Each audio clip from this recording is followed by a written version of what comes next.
সত্যের প্রতীক চন্দ্রগুপ্ত চন্দ্রগুপ্ত চন্দ্রগুপ্ত।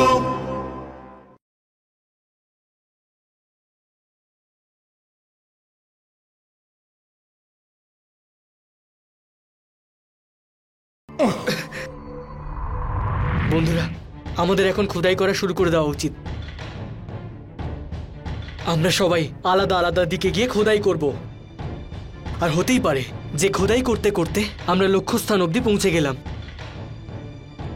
হ্যাঁ, সবার আগে ওই দেয়ালটা থেকে খোঁড়া শুরু করি। হ্যাঁ,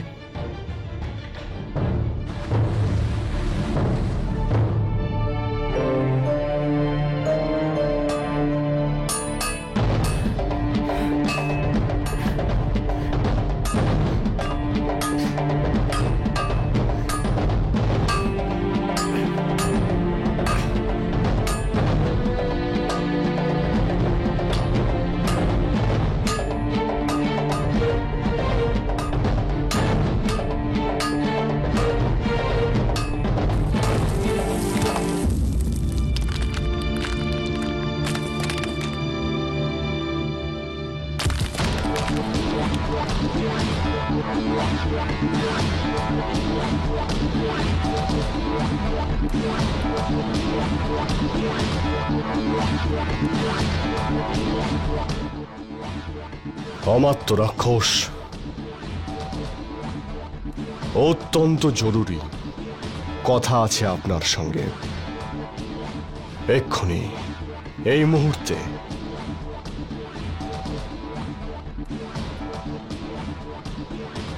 আমি এই কক্ষটা ফাঁকা দেখতে চাই।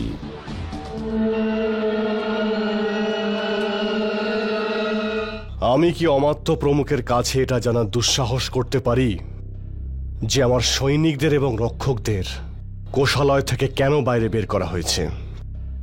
যতদূর আমার মনে আছে, আমাদের মধ্যে এই কথাই হয়েছিল যে আপনি কোষাগারকে সুরক্ষা করতে আমাকে সহযোগিতা করবেন, কিন্তু আপনি শুধু আমার বিশ্বস্ত সৈনিকদেরই না, ওদের দলনেতা বালিকেও বাইরে বের করে দিয়েছেন। অমাত্য রাক্ষস, আপনি এই কার্যকলাপকে কোন দৃষ্টিকোণ থেকে সুরক্ষা ব্যবস্থায় সহযোগিতার নাম দেবেন?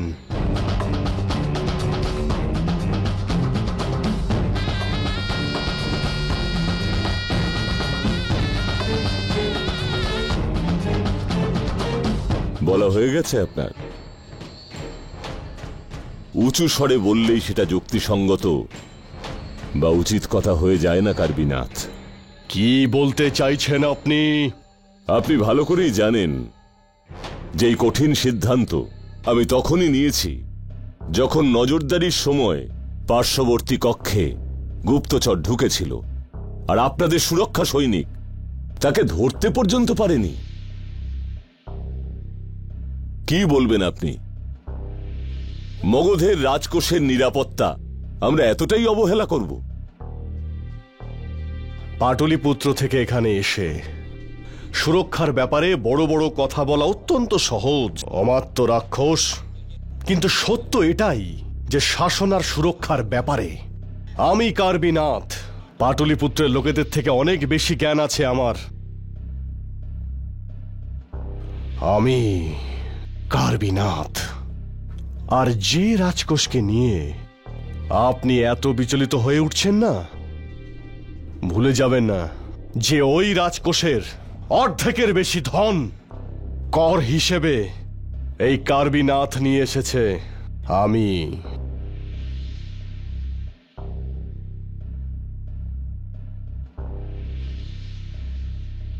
দাদিত বাবু, আমাদের সময় নষ্ট করা আর উচিত হবে না।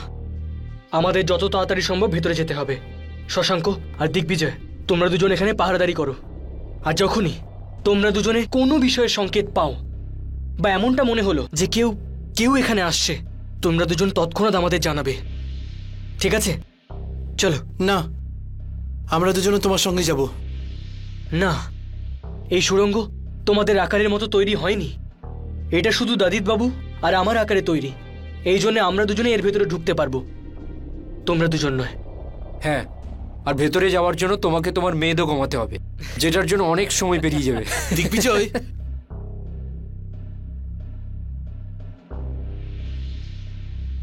শোনো,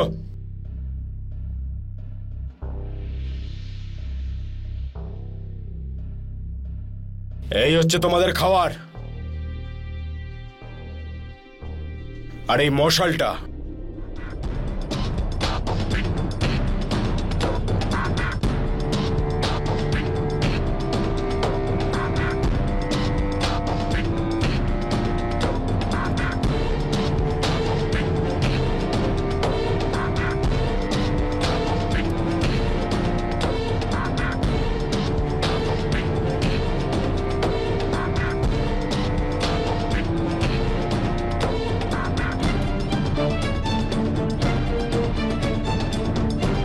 দিগ্বিজয়, তুমি ওপরে যাও।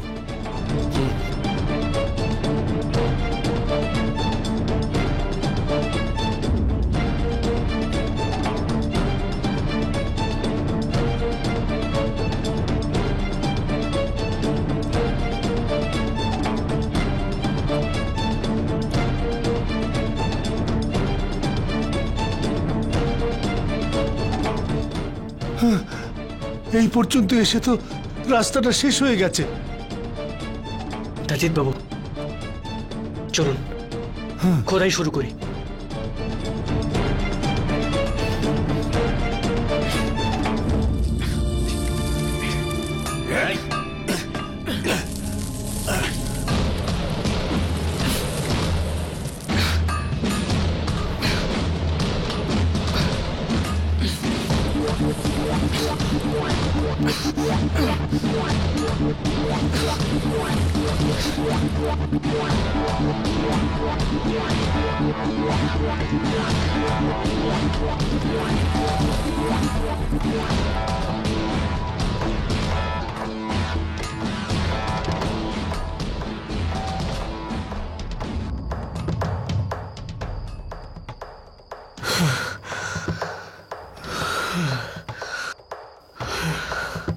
দাজিত বাবু, এবার থামুন, থামুন দাজিত বাবু। এবার আর চেষ্টা করা ব্যর্থ। এতক্ষণ ধরে আমরা শুধু খোদাই করেই যাচ্ছি, কিন্তু এখনো পর্যন্ত আমরা এর পরের রাস্তা খুঁজেই পেলাম না।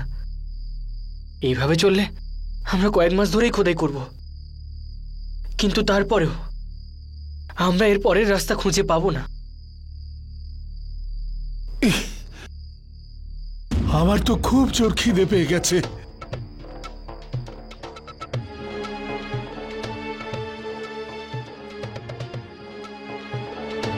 এটা দাও, তুমি খেয়ে নাও।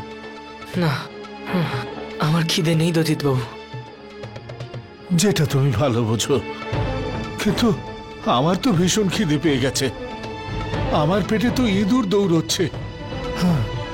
ইঁদুর?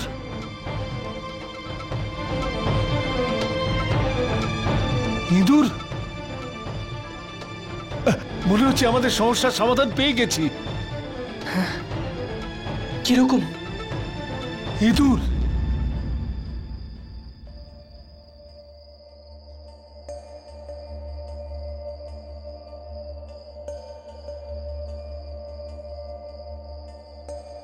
ব্যাস, এবার এখানে বসে ইঁদুরের জন্য অপেক্ষা করতে হবে। এখানে মৃত মানুষদের খাবার জন্য ইঁদুর আসতো, এটা ঠিক। এখানে মৃত মানুষ ফেলা বন্ধ হয়ে গেছে, কিন্তু ইঁদুর আসা এখনো বন্ধ হয়নি। কিন্তু ইঁদুরই কেন?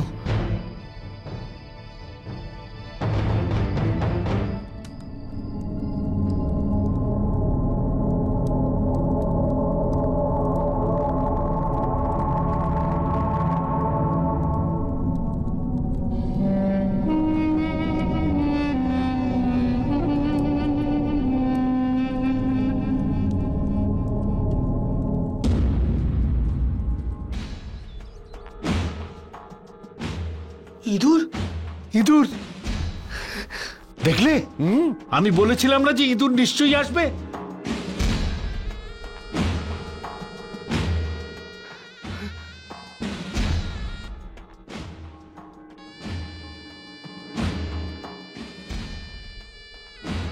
তাড়াতাড়ি তাড়াতাড়ি তাড়াতাড়ি করুন।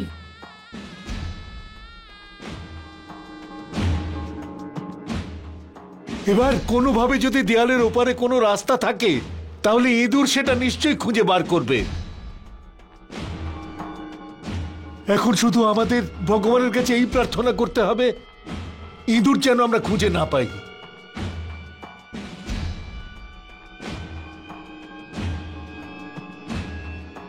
মহারাজের সেবা করতে থাকা সামন্তের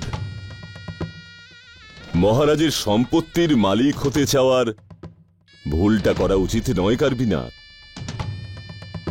মগধের সম্পত্তির উপরে নজর দেওয়ার দুঃসাহস কখনো করবেন না কার্বিনাথ, কখনো করবেন না। অমাত্য রাক্ষস, তুমি নিজের সীমা ভুলে যাচ্ছ। অমাত্য রাক্ষস তার সীমাটা কখনোই ভোলে না, সে তার নিজের সীমা তৈরি করে আর ধর্মের রক্ষা করে। আপনি এটা ভুলে যাচ্ছেন যে আপনার ঔদ্ধত্যের জন্য আপনাকে মৃত্যুদণ্ড দেওয়া হতে পারে। অমাত্য, আপনার বিরুদ্ধে কোনো তদন্ত এখনো পর্যন্ত এই জন্য শুরু হয়নি কারণ আপনি মগধপতির সৎ ভাই হলেও ভাই তো বটে। কিন্তু যদি বিষয়টা আরো বাড়াবাড়ি হয় তাহলে এটা কিন্তু সম্ভব যে মহারাজ ধননন্দ আমাদের পরামর্শে আপনার সঙ্গে সমস্ত সম্পর্কে ইতি টানলেন।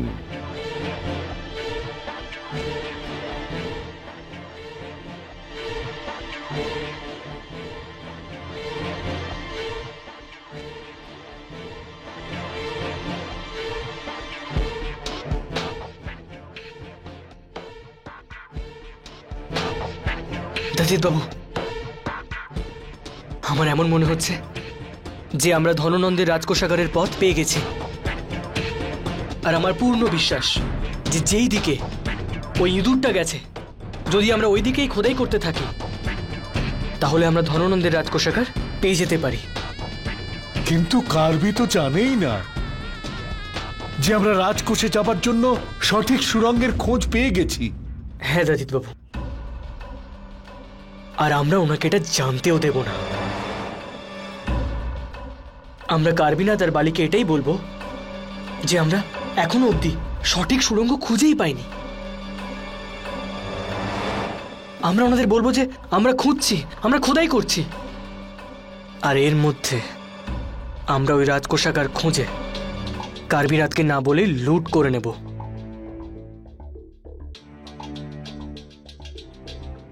ঠিক করে কাজ কর, নাহলে পিঠের ছাল ছাড়িয়ে নেব। তুই কি দেখছিস? কাজ কর, কাজ কর নিজের। বালি,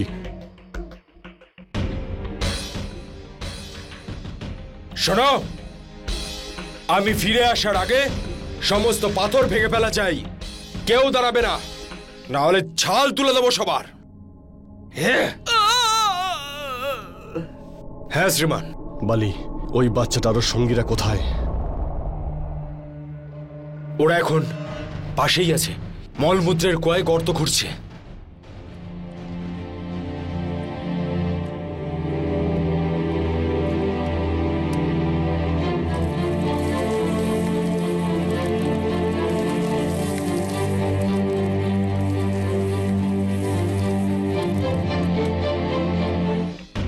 বালি, এই কাজটা আমাদের খুব তাড়াতাড়ি করতে হবে।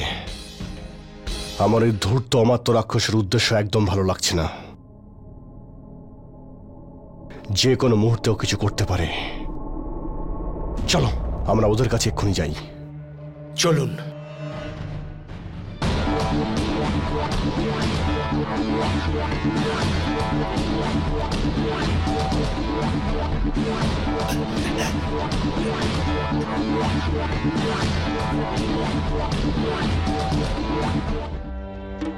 মনে হচ্ছে ইঁদুরটা খুঁড়তে খুঁড়তে অনেকটা দূরে চলে গেছে।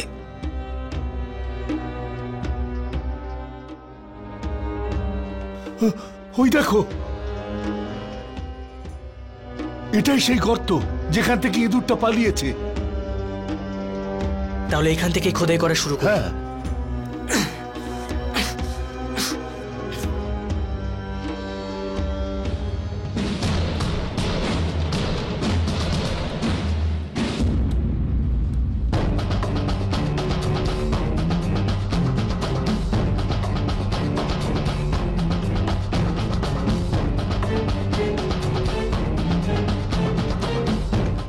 চন্দ্রগুপ্ত, আমি রাজকোষের সব সোনার সুগন্ধ পাচ্ছি।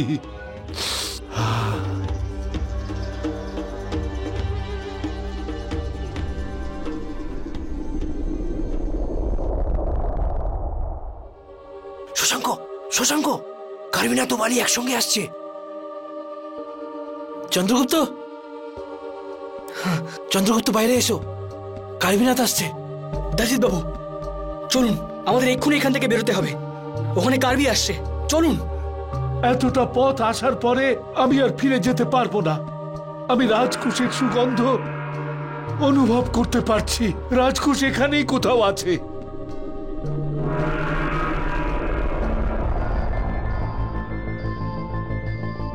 তাড়াতাড়ি বাইরে এসো, কারবিনাথ আসছে। চন্দ্রগুপ্ত, দাজিত বাবু, চলুন। দাজিত বাবু, আমরা এখান থেকে পালিয়ে যাচ্ছি না। আমি শুধু এটাই চাইছি যে কার্বিনাথ যাতে জানতে না পারে যে আমরা রাজকোষাগারের রাস্তা পেয়ে গেছি। চলুন, চলুন।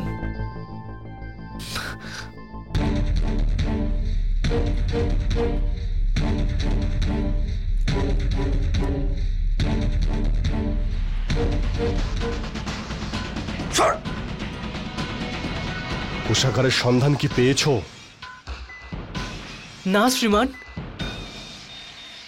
এখনো অবধি তো আমরা খুঁজেই পাইনি। আমরা প্রতিবার সুড়ঙ্গ খোদাই করছি আর প্রতিবারই আমরা ব্যর্থ হচ্ছি। আর তারপর আমরা নতুন করে খোদাই করা শুরু করছি। এবার তো আমাদের কাছে আর মাত্র একটাই রাস্তা বাকি আছে। এবার যদি ওখানে রাস্তা খুঁজে পাই ঠিক আছে, না হলে আমাদের এখান থেকে যেতেই হবে। কি মূর্খের মতো কথা বলছো? আমি অত সময় নষ্ট করতে পারবো না। তাড়াতাড়ি।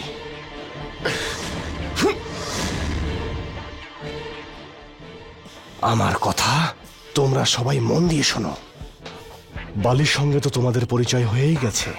যদি কোষাগারের রাস্তা তাড়াতাড়ি খুঁজে বের করতে না পারো, তাহলে আমি তোমাদের শরীরের ছোট ছোট টুকরো করে চিল শকুনদের খাইয়ে দেব। বুঝেছ? না না, আপনি চিন্তা কেন করছেন কার্বিনাথ? এই কাজের জন্য যেটা সব থেকে উপযুক্ত হবে আমরা সেটাই করব। আপনি চিন্তা করবেন না।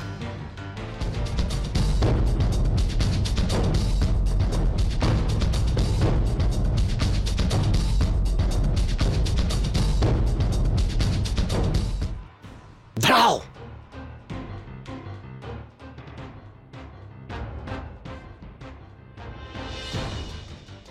তোমাদের দলে মোট 4 জন সদস্য ছিল। একজন তো আমার পাশে আছে, দ্বিতীয় জন তুমি নিচে, আর তৃতীয় এই মোটা। তাহলে এই বামুনটা কোথায়?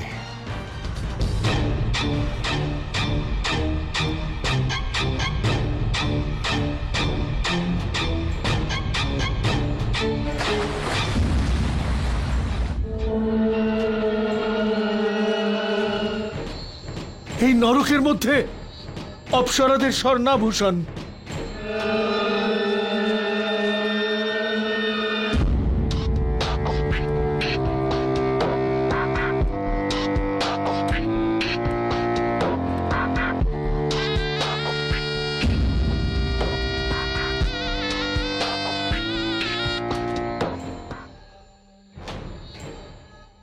আমি এটা এখানে মাটি খুঁড়ে পেয়েছি, তুমি নেবে?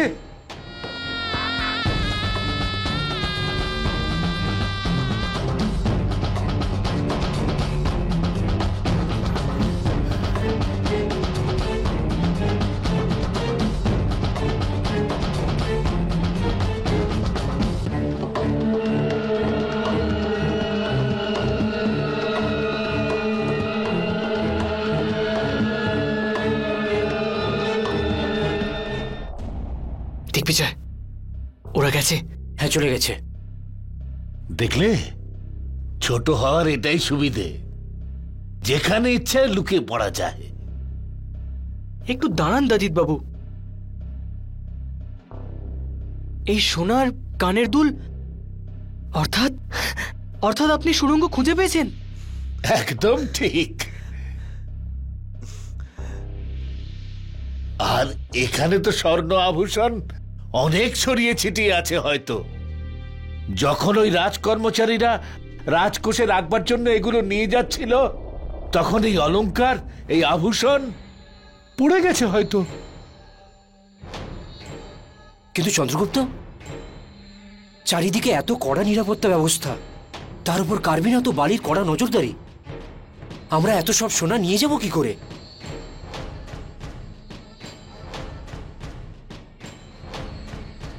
হ্যাঁ, লুট করা স্বর্ণ কাদান থেকে বাইরে নিয়ে যাবার একটা সহজ রাস্তা আছে। এখানে কারাগারে প্রত্যেকদিন অনেক বন্দী মারা যায়, আর তাদের সবগুলো বাইরে যায়। আমরা তার মধ্যে সোনা লুকিয়ে রাখবো, আর ওই সবগুলোর সঙ্গে সোনা বেরিয়ে যাবে। আর বাইরে চাণক্য ওই সবের ভেতর থেকে সোনাগুলো বার করে নেবেন। না না দজিত বাবু,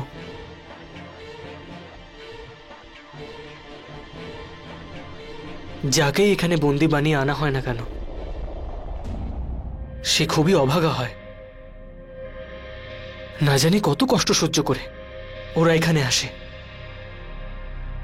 আর এখানে আসার পর ওরা কত অত্যাচার সহ্য করে ওরা মারা যায়। আর তারপর ওই অভাগাতের মৃত্যুর পর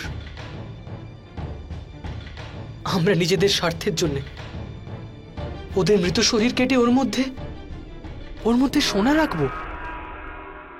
আরে যে মরেছে সে তো মরেই গেছে। এইসব বেকার আদর্শের কথা বলে লাভ নেই। খুব প্রয়োজন হয় আদর্শ দজিত বাবু। আমার আচার্য আমায় এটাই শিখিয়েছেন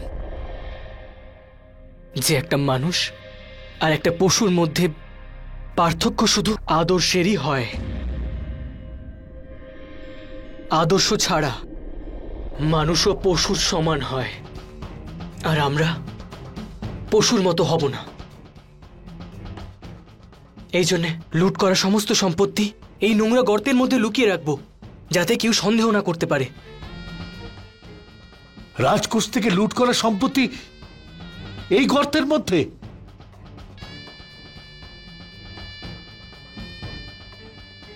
দজিত বাবু, ধন ততক্ষণ ধন থাকে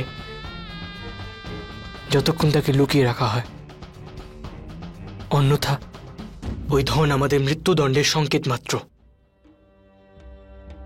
ঠিক আছে, তাহলে রাত হলেই আমরা এখান থেকে বেরিয়ে যাব। না, যদি আমরা সবাই মিলে একসাথে এখান থেকে বের হই, তাহলে কেউ না কেউ তো সন্দেহ করবেই। একটা কাজ করি, চলো আমরা সবাই আলাদা আলাদা করে এখান থেকে বের হই, ঠিক আছে? আমি জানি সোনা আশেপাশেই আছে, আর সোনা স্বর্গের সমতুল্য। এই জন্য সোনা এখান থেকে না নিয়ে আমার বাইরে যাবার কোনো ইচ্ছে নেই। শশাঙ্ক, তুমি একটা কাজ করো, তুমি সবার প্রথমে উপরে গিয়ে একটু খোলা বাতাসে শ্বাস নাও। না চন্দ্রগুপ্ত, আমি এখানেই ঠিক আছি, তুমি যাও। এমনিতেও তোমাকে কাউকে খুঁজতে হবে,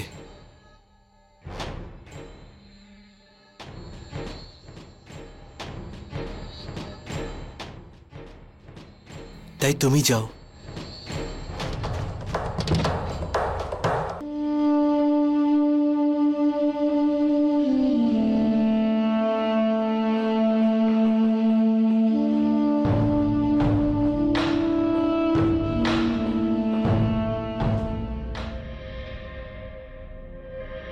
এমন মনে হয় যে এখানে সবাই খাবারও একসাথে খায় না, দলে দলে বারবার করে খায়, যাতে খোদাইয়ের কাজ সবসময় চলতেই থাকে, বন্ধ না হয়।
মা, আপনারা কি জানেন পাটলিপুত্র থেকে আসা বন্দীরা কোথায় আছে?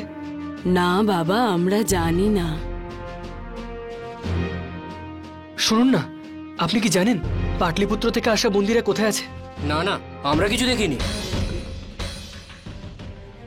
মা, আপনি কি পাটলিপুত্র থেকে আসা বন্দীদের দেখেছেন? না বাবা, আমি দেখিনি। আপনি কি জানেন যে পাটলিপুত্র থেকে আসা বন্দীরা কোথায় আছে? দুজনের মধ্যে কেউ জানেন না? এমনটা কি করে হতে পারে?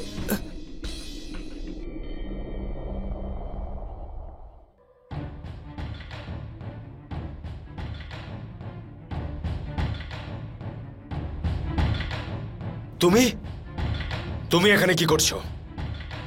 ওই ওই বাইরে একটু বিশুদ্ধ হাওয়ায় শ্বাস নিতে এসেছিলাম। এটা তোমার গুরুকুল নয় যে ভোজনের পর এখানে ওখানে ঘুরে ঘুরে বেড়াবে। এটা কারাগার, বালির কারাগার, বুঝলে? আর এখানে আমি তোমাকে একটা কাজ দিয়েছি, যাও আর সেই কাজটাকে সম্পন্ন করো। যাও। ঠিক আছে, এত চিৎকার করছেন কেন? যাচ্ছি আমি।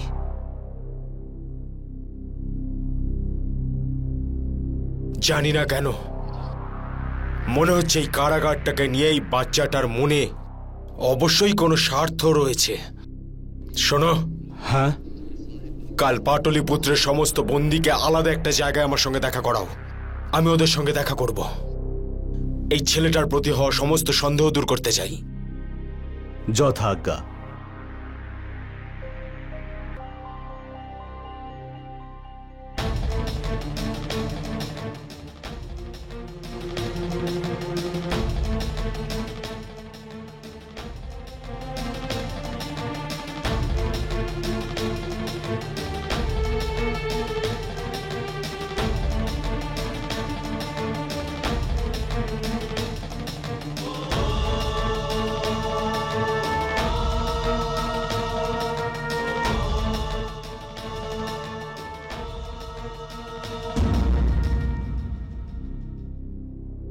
এই নাও।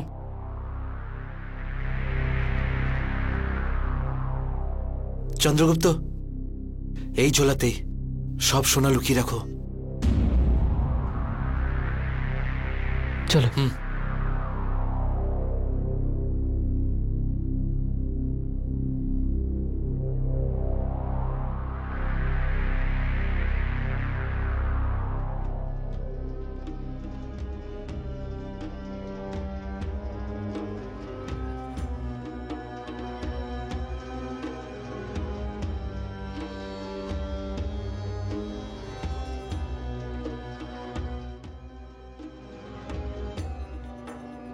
চন্দ্রগুপ্ত, হ্যাঁ, সামলে থেকো, নিজের খেয়াল রেখো। তুমি চিন্তা করো না দিগ্বিজয়, কিন্তু তুমি একটা কাজ করবে। যখনই তুমি এখানে কারোর আসা সংকেত পাবে, সঙ্গে সঙ্গে আমাদের খবর দেবে, ঠিক আছে? চলুন। সাবধানে সাবধানে সাবধানে।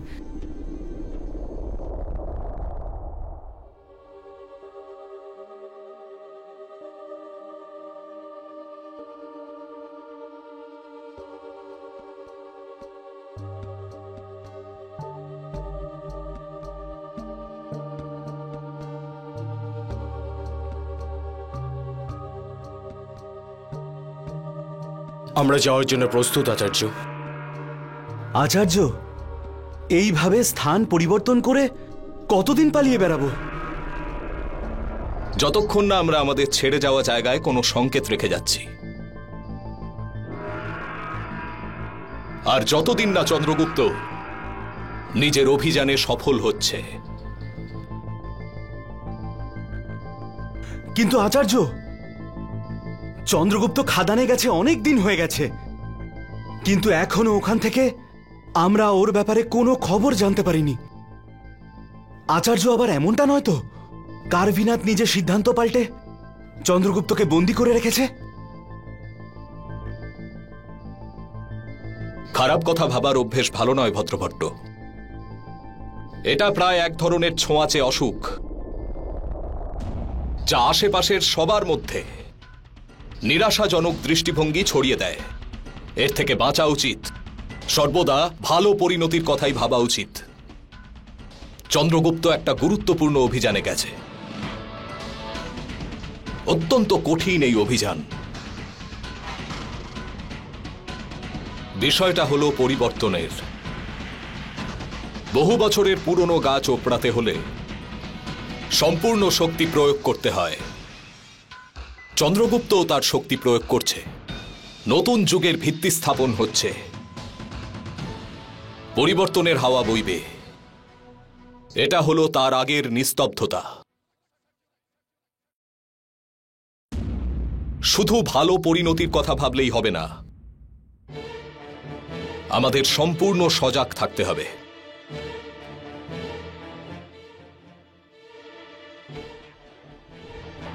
চলো।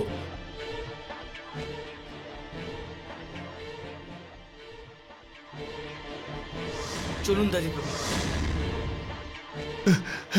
আমি তো বিশ্বাসই করতে পারছি না চন্দ্রগুপ্ত যে আমরা সুড়ঙ্গ পেয়ে গেছি। হ্যাঁ, এই সুড়ঙ্গ সোজা রাজকোষ অব্দি চলে গেছে, যেটা তুমি কল্পনাও করতে পারছো না। এত সোনা দেখবে সেখানে। খুব ভালো কথা দাদিবাবু, এবার চলুন এগোনো যাক। তুমি তো দেখছি বড় নির্লিপ্ত। আমি তোমাকে গুপ্ত রাজকোষের কথা বলছি আর তোমার কোনো আনন্দ হচ্ছে না।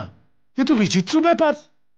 দাজিত বাবু, এই সময় আমার কাছে রাজকোষাগার মগধের সরল সাদাসিধে আর নির্ধন জনগণের ওপর হওয়া ধননন্দের অত্যাচারের প্রতীক। আর যখন আমরা এই রাজকোষাগার লুট করে মগধের সরল সাদাসিধে লোকেদের মধ্যে ভাগ করে দেব, ধননন্দের সর্বনাশ করতে এই ধনের ব্যবহার করব, তখনই আমরা এই ধনের সঠিক ব্যবহার করতে পারব। অন্যথা আমার কাছে এই ধনের কোনো মূল্য নেই। চলুন দাজিত বাবু।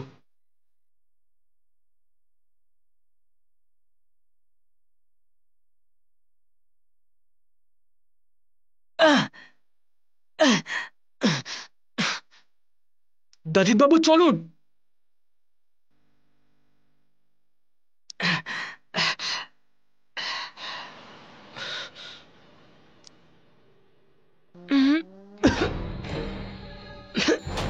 দাজিত বাবু,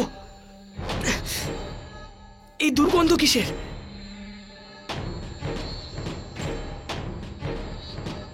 হে ভগবান,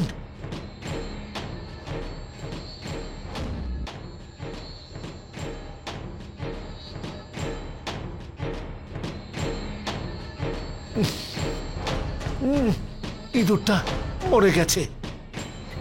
এইভাবে কি করে মারা যেতে পারে?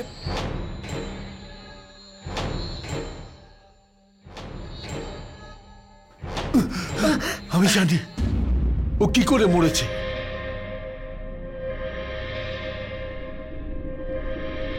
এগুলো খুব বিষাক্ত।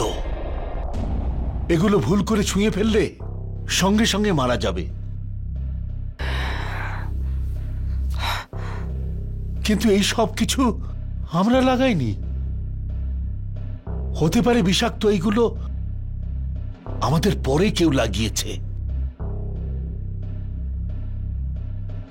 আমার তো মনে হচ্ছে এখানে এইরকম অনেক ফাঁদ পাতা রয়েছে, যার ব্যাপারে আমি কোনো কিছুই জানি না। এখন কি করব? দাজিত বাবু, এবার এতটা এগিয়ে আসার পর আমাদের কাছে আর অন্য কোনো বিকল্প নেই। আমাদের এগোতে তো হবেই, কিন্তু এইবার খুব সতর্ক হয়ে আর সাবধানে এগোতে হবে। চলুন। তুমি এখানে দাঁড়াও। আমি বিষাক্ত এইগুলোকে আমাদের রাস্তা থেকে সরাবার চেষ্টা করছি।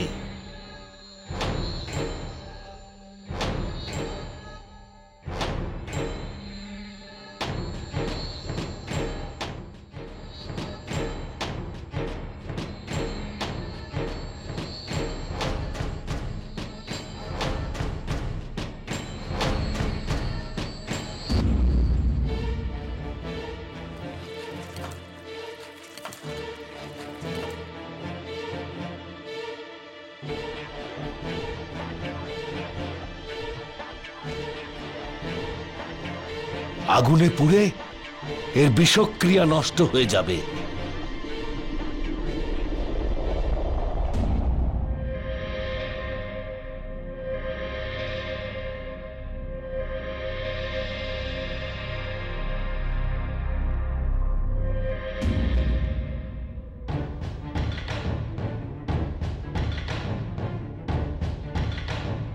চলো এবার এগোনো যাক।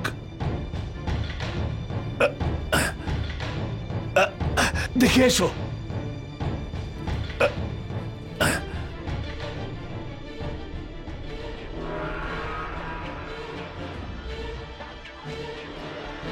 দাদিদ বাবু পালান!